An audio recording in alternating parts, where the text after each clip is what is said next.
नमस्कार, मी लतिका। आज मी तुम्हाला कोबी बटाट्याची भाजी बनवून दाखवणार आहे। त्यासाठी कढई गरम करत ठेवली। त्यात आपण पहिलं तेल टाकून घेऊया। तेल टाकायचं आपल्याला अर्धी पळी, तुमच्या आवडीनुसार थोडंसं कमी जास्त केलं तरी चालेल आणि गरम होऊ देऊया। तेल गरम झालेलं आहे, त्याच्यामध्ये छोटा 1 चमचा टाकायची मोहरी चांगली फुटून देऊया।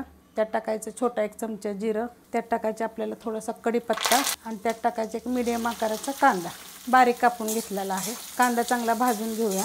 कांदा बघा मस्त असा भाजला गेलेला आहे। त्यात टाकायचं थोडीशी हिंग पावडर, थोडीशी हळद, मिक्स करून घेऊया। आणि ह्याच्यामध्ये बघा मिरची, आलं आणि लसूण, हिरवी मिरची जी आहे ना ती नाही आहे, फ्रेश लाल मिरची आहे। 2 पाकळ्या लसणाच्या आणि एकदम छोटासा तुकडा आल्याचा घेतलेला आहे। पण ही जी लाल मिरची आहे ही फ्रेश मिरची आहे। त्याला 1 मिनिटभर मी परतून घेते। मस्त असं बघा परतून घेतलेलं आहे। त्यात टाकायचे छोट्या आकाराचे टोमॅटो आणि हे पण आपल्याला 1 मिनिटभर परतून घ्यायचे।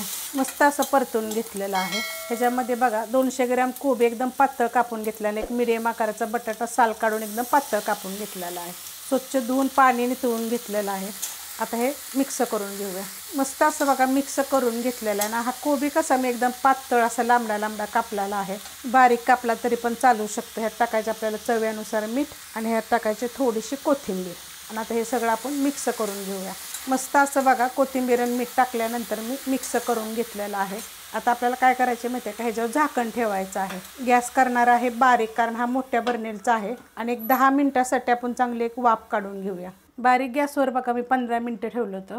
नुसतं वाफेवर होतं बघा, मस्त असा होतो आणि शिजतो पण बघा लगेच चांगला। एकदा पण मी हलवलेला नाही आहे बघा, छान असा होतो आणि चवीला पण इतका छान लागतो ना। करून बघा अशा पद्धतीनं। हा मोठ्या बर्नेलचा असल्यामुळे मी तुम्हाला बारीक वगैरे सांगते, पण अशा कोणत्या पण गोष्टी जेव्हा आपण वाफेवर बनवतो ना तर बारीक गॅसवर ठेवायच्या, मस्त शिजल्या जातात आणि चवीला पण इतकं छान लागतात का नाही। करून बघा झटपट असा। रेसिपी आवडली तर लाईक करा, सबस्क्राईब करा, कमेंट करा आणि शेअर बी करा।